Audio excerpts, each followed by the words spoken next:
So we have grown from strength to strength, built on the principle of mutual trust, and we have helped to keep in lockstep with the evolution of the EV charging industry as it has matured in Singapore together. We've seen the entire EV landscape in Singapore mature in multiple phases. So prior to 2020, in the early 2020s or 2018, the very first few public chargers were installed, but this for the first few EV adopters. And when Singapore announced the 2030 Green Plan, that's when the focus for most CPOs, most charging operators, was on the residential area. And so here, that's where we worked with Busways to do the first residential installations in the condominiums for the charging stations. And after that, as the focus shifted towards public charging, so to complement residential charging in shopping malls and commercial buildings, we also worked together with Busways to deploy solutions for the access to public charging, especially with roaming partnerships. So together with, say, AXS or Touch 'n Go, where more drivers can find and use the Busways charging stations. And then subsequently with the LTA's EV Charging Act, we also provide access for data reporting to stay compliant to the LTA's requirements and to provide web-based payments access. So drivers can actually have many different ways to find and pay for Busways charging. And now with the shift towards a heavy commercial vehicle charging, we believe that this can also cover a different segment of the vehicle landscape in Singapore, where any driver of any vehicle can have access with many different ways through the Busways app, through ad hoc payments, through roaming partnerships to find and charge their vehicle. So we hope to see the adoption of EVs pick up in the heavy commercial vehicle segment. If you see the trends for passenger vehicles, adoption has been very positive.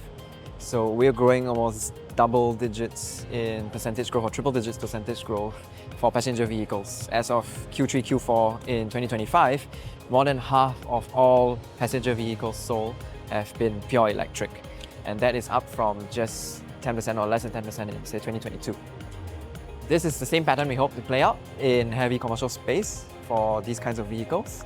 And it's a very big difference for these bigger EVs. They cannot just drive up to a shopping mall and charge. Sometimes there's not enough height clearance, for example. They need a minimum charging speed of 120 kilowatts because their battery can be 5 times bigger than a passenger vehicle. And they need sufficient space to park their vehicles, whether it's laden with cargo, for example. So all of these factors mean that the deployments done thus far do not always suit a heavy vehicle need for charging. And if we don't have that, we don't have the capability for the companies and the drivers to have confidence to say, I want to shift to EVs. So this is the start with the facilities here, where you see there's a wide open space, there's no height issues, the charging speed is good, cable length is long, and there's a place for the driver to recharge, right, as the vehicle is charging. All of these are very important for heavy vehicles. When we look at adoptions also in China, for example, very similar patterns are required. And this is the start of the push towards heavy commercial vehicles. Very well timed, because the HVZ8S scheme by LTA will kick in from 1st January next year.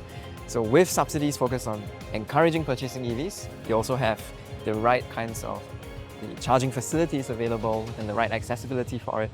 And so we hope that this will unlock the same kind of explosive growth in EV adoption in the heavy space as it has in the passenger space for vehicles. So the very first condominium chargers, when we were activated, the very first users going live on the BEV app was several years ago, and gradually deploying the successful solutions for fleets, right? For example, with UPS, with Kuehne+Nagel, and subsequent scaling up with larger partners like PSA. And the live launches for compliance with LTA as Busways became an officially licensed CPO, right, with ad hoc payments access. And today, with the launch of the first large-scale commercial charging hub in the northern region. So all of these are progressively more and more exciting milestones. So we hope that Busways can become a key player in the heavy commercial vehicle charging space. It is one of the last frontiers of vehicle charging, EVs, in Singapore.